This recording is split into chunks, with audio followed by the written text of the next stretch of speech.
like it's the craziest thing, guys. Wow, customer service. Who would have thought it? She wrote me a message saying like, I feel so much better now that I've actually got someone on the line that's owning this mistake. I'm like, oh my gosh, wow. Well, Isn't that even yeah. like the monetary amount was minimal. It was just the fact of the principle and somebody saying like, "Hey, we messed up. Hey, we're human." As long For as it's sure. not something that's like gonna crash the deal. Welcome to the Ottawa Property Podcast with your hosts Tony McNeil and Adolfo Alvarenga. Each week, they'll take a look at what's happening in the Ottawa real estate market and offer practical advice and insights for listeners.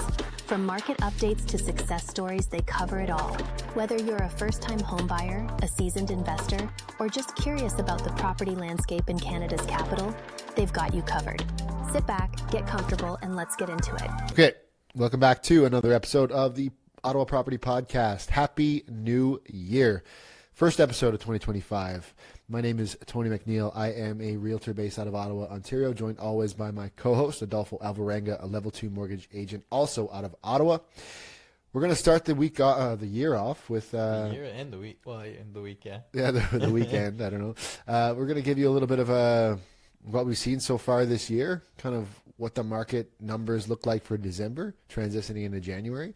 And we're going to hit you with a little bit of a mortgage horror story for the end. So stay tuned for that. If you're following on the social media or listening platforms, Spotify, Apple Music, YouTube, drop us a like, drop us a comment. Let us know what you think about the show. Share this with someone you think may need it or wants to listen to us for 40 minutes. We appreciate it.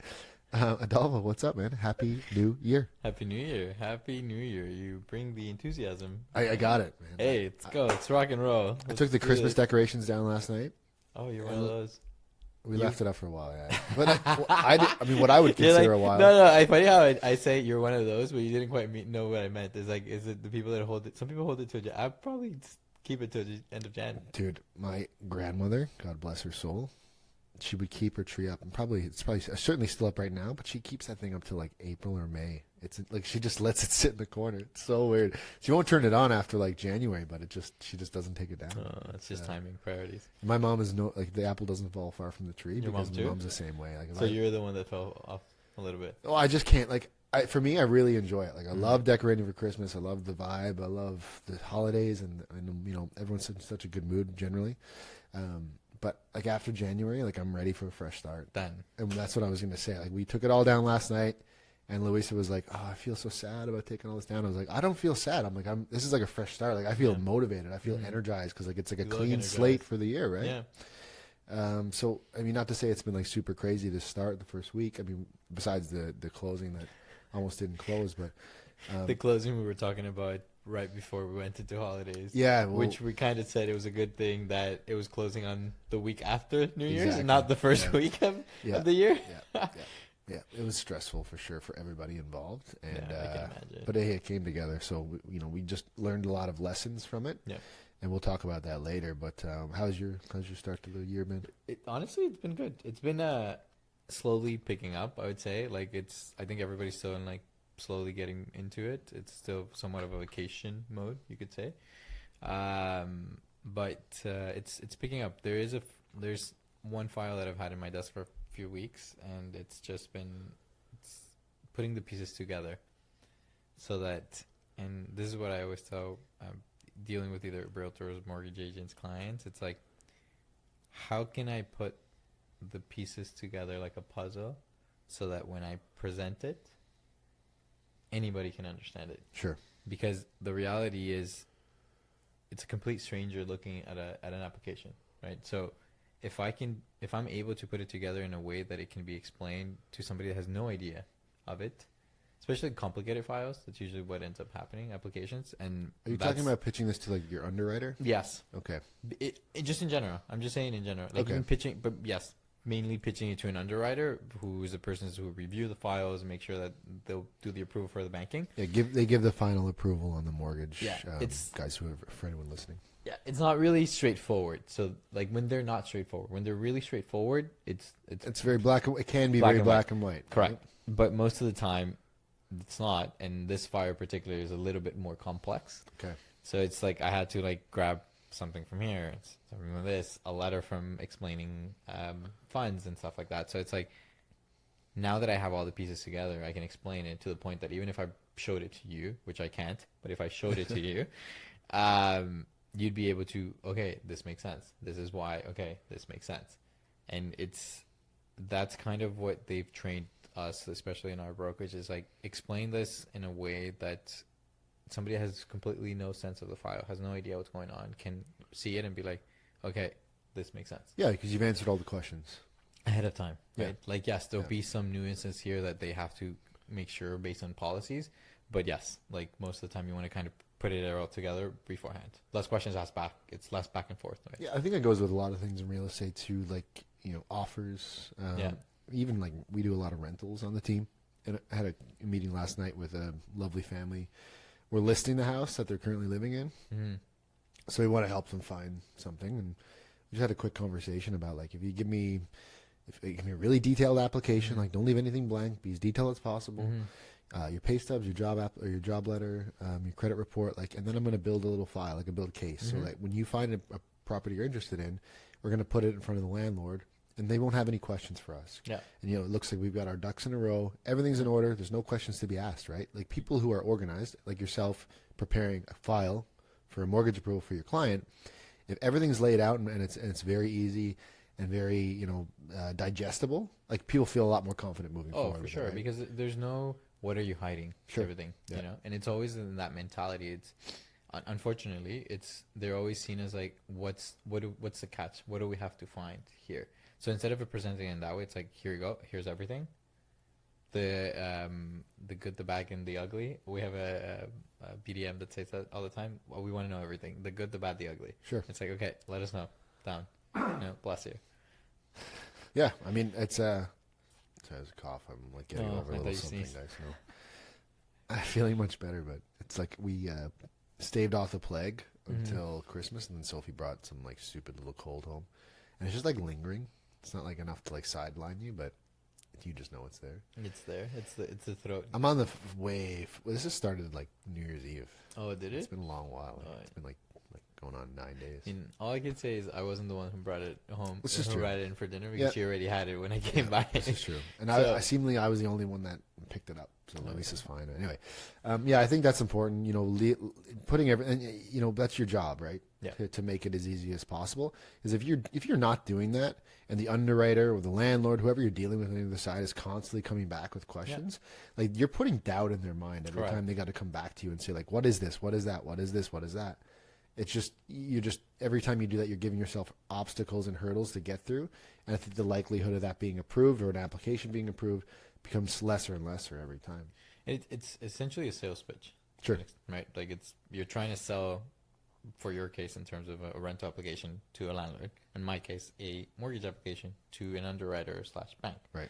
So you're trying to put the best foot forward of it and just show all your cards presented in the best way possible that makes sense, and hope for the best at that point. Right? Yeah, exactly. If you put your best foot forward, you've done all you could, and Yeah. then it's up to someone else. It's not your decision in the end, but you can do anything you can to influence that decision in a positive way. For sure. Cool. It's funny enough. I was dealing with something like that with this client this week, because the underwriter that they were dealing with through one of the banks, they're pretty like black and white, right? There's not like a lot of like side income or self-employed, like it's none of that. And it was things like they had already conditionally purchased something that we Okay. were released from, so we Okay. backed away from that deal on a bad home inspection that I talked about, the Frankenstein HVAC Yeah, a few HVAC, episodes yeah, ago. Okay, yeah. But I mean, they could see that in his account. There was a withdrawal for the deposit amount, and then it was deposited, 7 days later, and the underwriter wanted to know what that was. And, I mean, we told them what it was, and they were like, "No, we want like a paper trail for that too." So I had to provide them with the Deposit release, and yeah.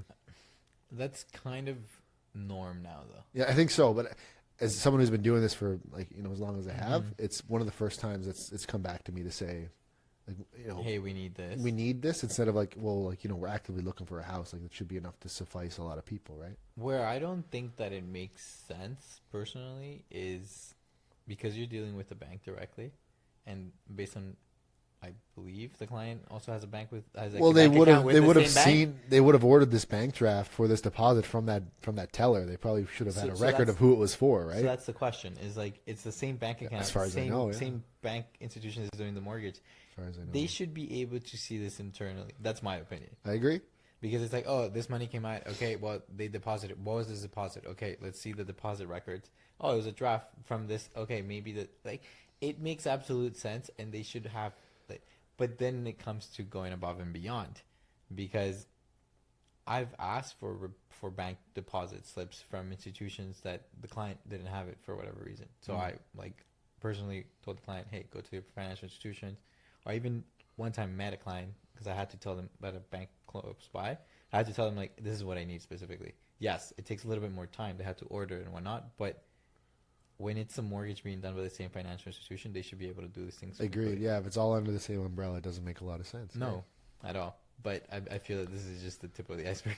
Yeah, I mean, we might as well just get into it. We can do the market numbers after, as I feel like it's a good segue into this. So, we did find a property for this awesome couple. These are like some of the best clients I've ever had. They found a beautiful home. I would wish I could live there if I could work from there, but it would be too big of a commute to sell homes in Ottawa. Okay. Unfortunately, but they went conditional, as I said for the last episode before the holiday break. Like, we wrapped everything up before Christmas. With firm deal, did any inspections, everything was good. So prior to this, we had sold their property in Carleton Place, and whenever we first meet with clients, it was a referral from another agent on our team. He'd gone to school with them, but I said to them, you guys, who are you working with on your mortgage side of things? Because it's something like we like to know, right? They gave me a gentleman's number or name from TD. From the green one. From the green one. And they had said they had a really great experience with him in the past, and they were going to be, more than happy using him in the future. Hey, cool. That's great. It's not my job to pressure anybody into exploring other options. I always say, it's there if you want to talk about it, but if you're comfortable, that's great. You know what? If you trust them, I'm good with that. We sold their house. They used a different lawyer for the transaction, so we bounced around a little bit. But when the deal was finally firm on this one, they had sent their paperwork to a different representative. Okay. And I guess I didn't put two and two together. Sometimes you say, okay, maybe he's busy, or maybe they're just, he's away at holidays. You just don't know, right? And I, should have probably dug in a little bit deeper on that. But this file was handed to someone at the green one, and that was pretty much where it ended. So, we were working with an institution, and something that you and I had a sidebar off camera about. Will this institution be available over the holidays? Like, are they taking big breaks? Like, and it's kind of like they're going to be working the regular hours except the stat holidays that are out there. So that made me feel good that someone would be looking after this over the holidays. It wasn't the case. This representative, I guess it was maybe sick or took holidays, handed it to someone else at the institution, and then that person didn't do anything with it. It just sat like collecting dust until about the 2nd or 3rd of January. So, and you're closing the 8th. Correct. And the lawyer so needs to do their part of stuff. Yeah. So I think I got an email on the 4th, and there's a weekend in between the 4th and the 8th as well, because I guess the 8th is a Wednesday. Anyway, so it was about Friday morning. I got an email saying like, hey, I haven't received mortgage instructions. What's going on? And I was like, okay, kind of put some pieces together. For our listeners, mortgage instructions are the information that the lawyers receive from the financial institution so that they can do their side of things in the transaction. So, which is usually to register the mortgage and register a lien on the property, and to verify a few other things that they got to do. Absolutely. That's why you meet with a lawyer for signing. Yep. And they know where the funds are going, and the other side will have a lawyer, and everyone's talking, money's being transferred. But they can't transfer any money without the institution telling them how much money is coming and what are the terms of that mortgage. So I was pretty much in scramble mode at that point, trying to get a hold of someone. And I gotta say again, it's one of these things, like, how many emails or phone calls do you have to make before someone picks it up and returns it? Yeah. I think it should be an industry standard that, if you're dealing with something with such a tight timeline, it's priority number one. and it should be, I think, anything from a 6 to 8 hour window is probably too long, but I would accept it, right? So if I'm calling someone and they don't get back to me by end of day, like, we got some bigger issues, right? So we went into the weekend basically blind. And I know we scrambled Friday evening, and I'm reassuring the clients, like, it's going to be fine. Like, we'll work this out. It was kind of past the point of no return to pivot to someone else at this point. It would have been very difficult, I think, and it would have put a lot more stress on them. Almost. Yeah. You're kind of like, you're backed into a corner, right? You're stuck between a rock and a hard place. You're like, we got to play ball with them. Yeah. Coming this far. So we finally got everyone on the horn Monday morning, and everyone's working the file. And, we're kind of reassured that everything will be done by the end of the day. We had a final walkthrough, and then the clients were going to sign the paperwork for the mortgage afterwards, and then they were going to ship off the mortgage instructions to the lawyer by the end of day Monday. So final walkthrough went great. Signed the paperwork. There's a couple little things I told you about the deposit had to be cleared up for the previous purchase. Yeah. A couple little loose ends were tied up, but they signed everything. Okay. And I'm thinking, like, I again was emailing and calling this representative to make sure it happened, and I wasn't getting a response. And I just, like, it can't tell you how much it irks me, right? Because, we all, and I know it's different if you're working, you're maybe not self-employed, so you don't have your email on your phone, and, when you check out from work, you check out. But if you know a lot of these representatives, the first thing they do in the morning is they change their voicemail.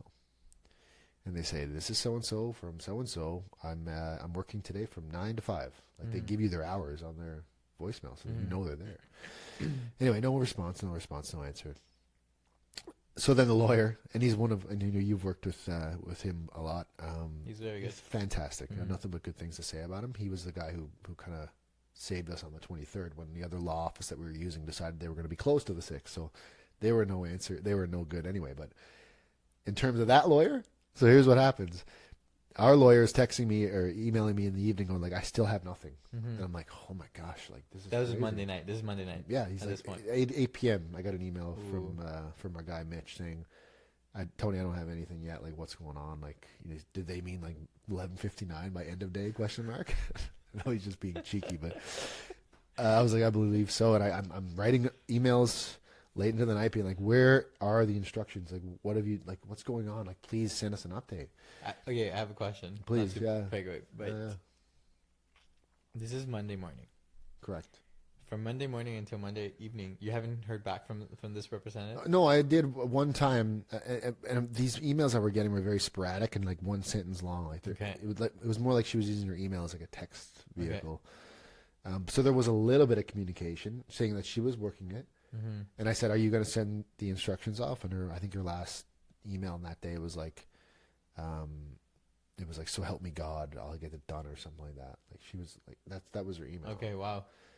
So I took that as like, okay, she's serious, she's getting it done, right? But anyway, no instructions, and I'm emailing the lawyer saying, like, I'm on this at 9:01. As soon as that branch opens tomorrow, we're gonna figure out what the hell is going on here. So get a hold of her, get her on the phone first thing in the morning, and she's like, yeah, no, I sent them last night. Like, sorry, I didn't. I sent them at like 6 o'clock. The branch was closed, so I didn't. Okay, hold on, let me backtrack. Getting ahead of myself. She had told the clients that she was going to send off the instructions and call them once it was done. And she did not do that. So that was, and there's another layer on the cake there. So in the morning I was like, you told her you were going to call, you didn't. So we didn't know if it was done. Like, you gave us 12 hours of anxiety and stress, like, for nothing. Yeah. She's like, she said, I did send them. And I said, well, he hasn't gotten them. She sent them to the old lawyer. And I just, okay, and then again, okay, I have a question. Please, it's crazy, right? It's like peeling layers of an onion back. It's not getting any sweeter in the middle. I can promise you that. So this is the one question, because I can have some grace for her if that lawyer was ever mentioned. Okay, fair. So that's the thing. Like, if that lawyer was mentioned beforehand, I can have some grace in terms of the confusion. I'm with you. However, if they weren't part of the sale, because they wouldn't have been, she wouldn't have been part of the sale at that point, because there's no point to, like, why would they be involved? So then, did the clients mention the previous lawyer? Hear me out. Okay, so yes, the clients did mention the previous lawyer before Christmas. Okay. Christmas Eve, I guess, when I sent all the documents, amendment and NOF, the notice of fulfillment of conditions, I let them know we have a new lawyer. There is their contact information, but sorry, she was away, so I sent it to the girl who was working the file for her, which is the assistant manager Of the branch. of the institution. So, Hear me out 1 second. okay. I just want to finish.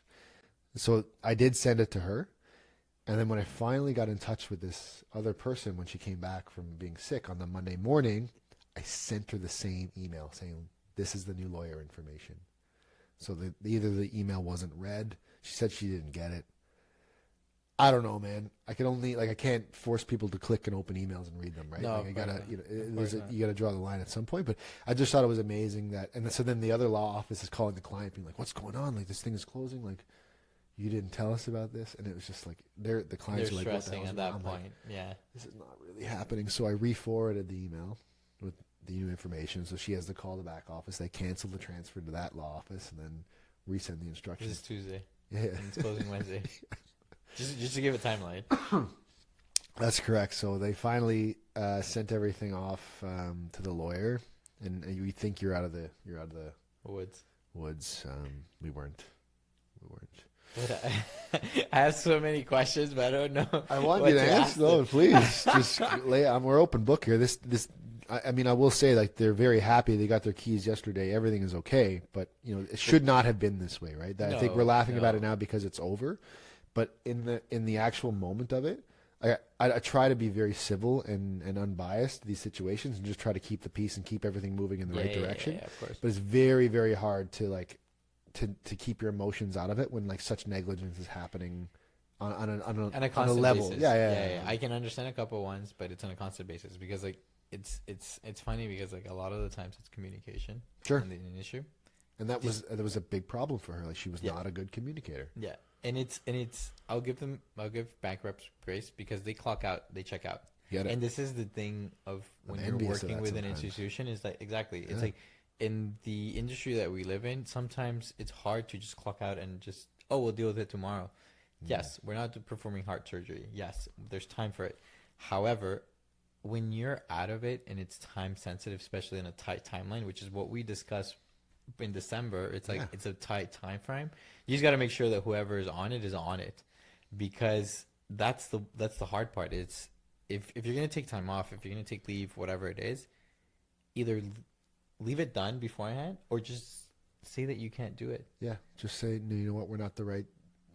I won't be able to do it because of this and this and this. Yeah. If And we would've I can found suggest you somebody else, or please find somebody else. But it's hard because you don't want to lose the business too. But sometimes you for the good of the client, so that you don't get into a situation like this, it's better if you just Yeah, leave if it you to can't somebody serve else someone properly at that point. Yeah, I agree. So Yeah. the question I have on that is okay, so this is done. What was the point of choosing another lawyer if because of the holidays? You remember how we were discussing that you found a lawyer that was working over the holidays? Correct. And was going to be able to work on this over the holidays. Correct. If she was away and then nothing got done until the new week of... I mean, hindsight, you're right. I mean, No, if but we didn't I'm not know saying that- it in a way of I understand what you're saying. I'm not No, I it get in a it. way of it was you shouldn't, you did... What was the you point did of the right flipping thing. lawyers if they weren't at going to that do point, anything? if they were anyway, not going to do anything Had I over the known week, it was just going to sit and collect dust, we should have just left it at that. Yes. well, I would have bumped out the closing by a week, and they'd be closing next Wednesday, and everything probably would have went a lot smoother. Smoother, yeah. But the client wanted interesting. in early, and that's we can only do if we can make it happen. We're going to make it happen for them. But it's interesting how we try to look ahead of these things, and a lot of the times we're like, okay, we're going to do this, we're going to do this, we're going to do this, just because of the fact of okay, just try to create it the least stress possible. But then when you don't have one gear of the system that's absolutely. also doing exactly the same thing, it just crumples everything. Falls apart. In a way, that's the hard part, and this is what I'm saying, is it's hard to work with bank representatives in that way because they're not as used to communicating with you as realtors directly.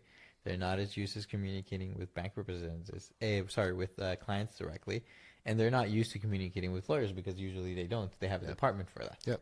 So that's where, in my opinion, it's hard to advise a client, and I'm not saying that you do, but just in general, to tell them okay, hey, go with the bank rep because they're usually not in contact as much as they are as a broker would be in that case, right? Yeah. And like, I mean, at the same time too, like it had, again, if it had have sat with dust on it and I knew that was going to happen, like I could have called you. Yeah. Seriously. Yeah. But it's No, I know. I'm just thinking in hindsight, right? Like I learned a lot of lessons from this too. Like I don't like to think that we have to hold everybody's hands. yeah. But sometimes you actually do, because we're not everyone's putting in the same level of service. And this is where I always, like, when I have conversations with realtors, and like you know this because I work with you, and like your team knows this, but like, what's more important at the end of it? The communication, knowing that the deal is going to close, or like, and I'm going to talk a little bit bad about that, but, or like getting a cut of the referral, you know, like a referral fee for it, for the clients that they send out, you know? And this is where it's like, okay, this is key, because you want the client to have the smoothest transaction. This is the most important thing. Want to make sure that what they do is just as easily as possible and as feasible as possible, Sure. right? It's working with good people in that sense of it. Yeah, like anyone listening, you know, even if you weren't working with Adolfo and I, if you're working with anybody, just make sure that everybody's on the level. Yeah. Like, you know, it's okay if they're bank reps or if they're not, but just make sure everybody's communicating, because it really, if everyone's working individually, it'll be rocky. There'll be issues, there'll be lapses in communication, and I just save yourself the headache and the stress, man. The stress is like, even I was a little bit stressed, and I'm trying to tell myself, like, this is gonna be fine. Like, just keep rolling with it, man. It's interesting because it's extra stress that you have to take in when it's not even your role or your responsibility of it. But yeah, for sure. I get it, but you take it home, right? Especially when these people are this good. Like, you know, I would do it for any client, but these ones especially, like, they deserve this place. And you know, the plan was to do this, so we're going to stick to the plan, and it worked. Like, luckily at the 11th hour, everything did come together. There were still some minor discrepancies, like some of the numbers that were put into the mortgage document weren't correct. Oh yeah, we had a discussion about that. Yeah, I mean, like Adolfo, anyone listening, Adolfo came in and stepped in and had a conversation with these clients to help them work through this mortgage document, because TD wouldn't, the green one wouldn't answer the phones.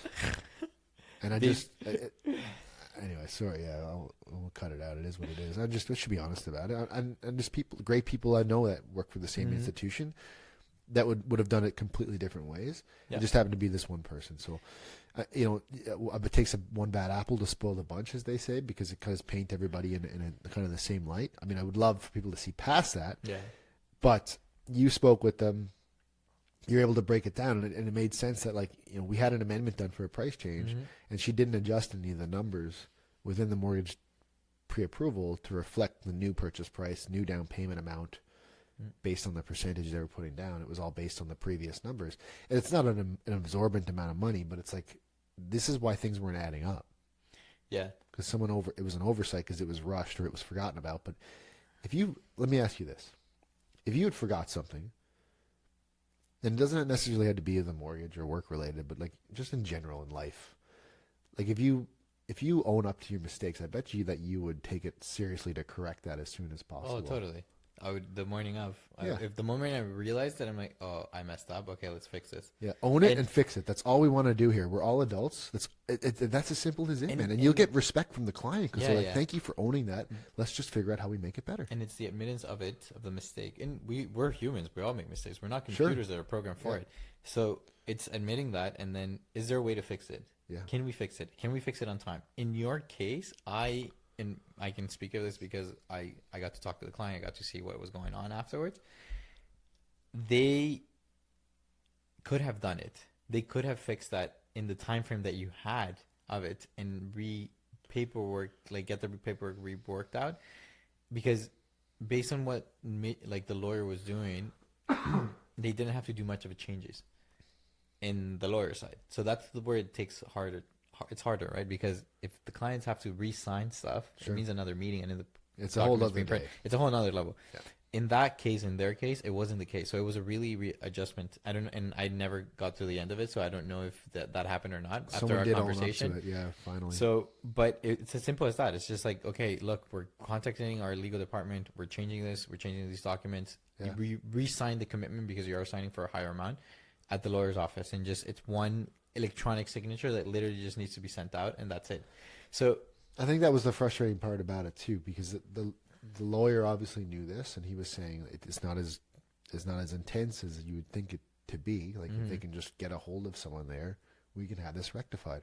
But if you keep getting voicemail after voicemail after voicemail, and your emails are not being replied to, like this, like the only thing I would have been left to do is drive 2 hours to the branch and try to figure out why the hell no one was responding to me.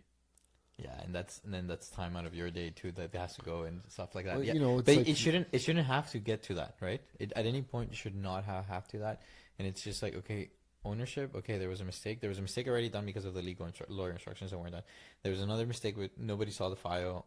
Yep. In the time that either they were on holiday or were sick, nobody took it upon them, and so that's, you're piling things up wholeheartedly. Yeah. and it adds up because it's on a tight time frame. And this is the thing with tight time frames, it's, you need every gear to be moving smoothly for it to work out, right? Yep. Yeah. Well, I mean, it's unfortunate, but it's things that the clients weren't aware and weren't explained properly of the fees. And this is where it's hard, because you don't, even though you're signing documents, sometimes they're not explained properly to tell you, this is how much the funds, this is your mortgage, this is how much funds is going to your insurance premium, this is how much the tax for the insurance premium, this is how much the lawyers are going to receive afterwards, right? Yep. And then from that, these are the funds. The lawyer makes essentially a fund summary, tell you where funds went everywhere and how much is owing and how much you have to bring to their office. Yep. To This close could be deal. the potential amount that you would have to bring with you on the closing day. Correct. Or the day before you meet your lawyer. Yeah.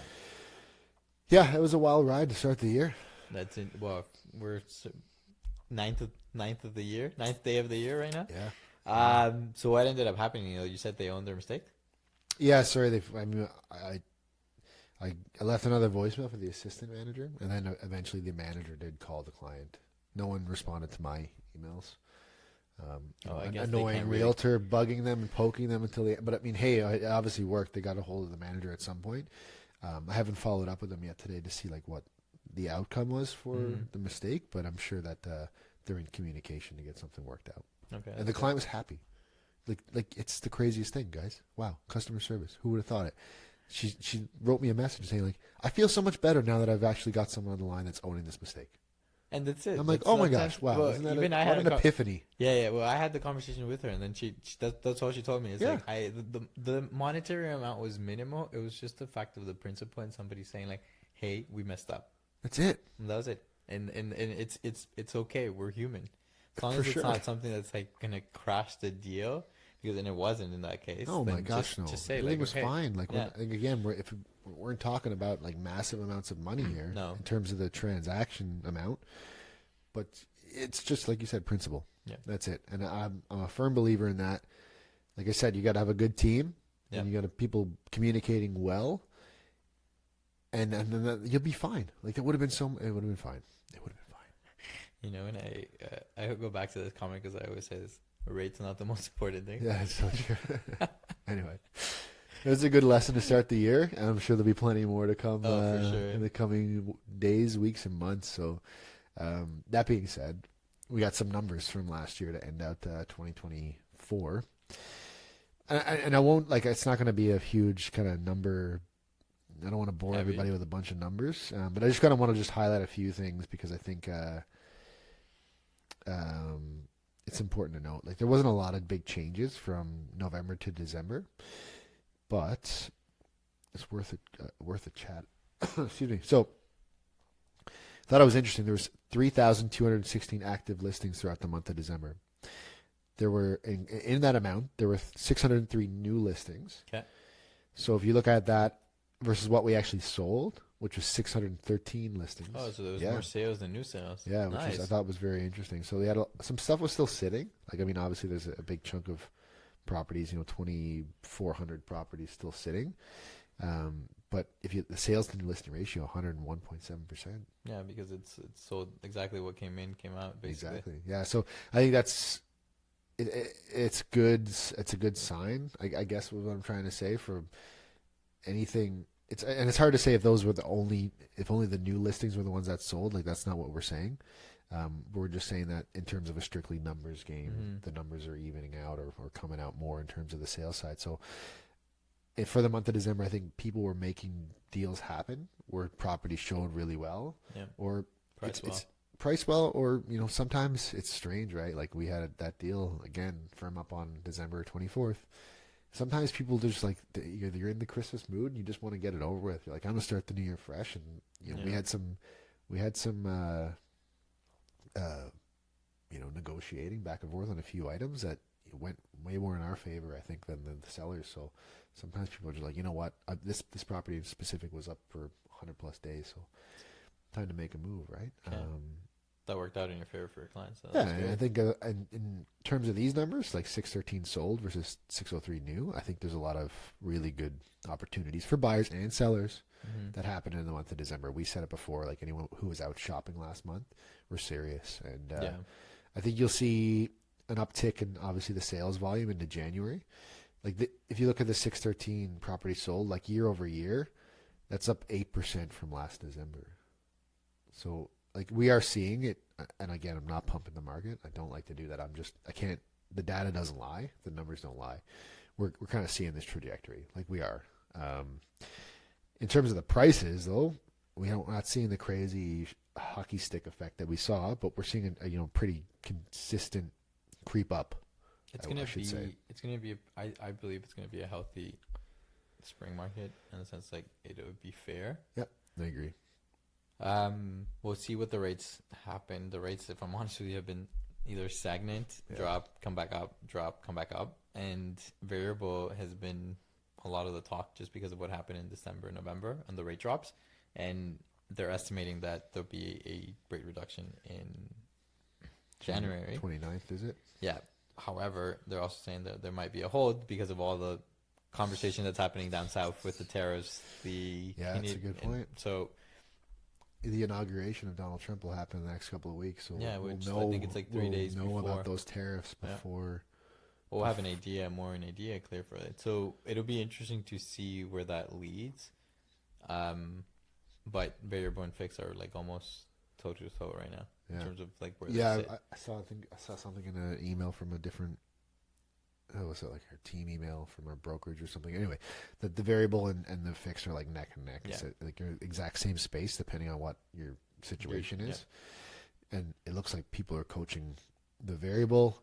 I didn't like the way it was worded. It was like, we're telling people to variable, but and then wait for the rates to come down. It's like, you don't know. So it's hard to make that guarantee. But I would say that, as someone who's a realtor, it's becoming more of a conversation, right? Yeah, exactly. And I think,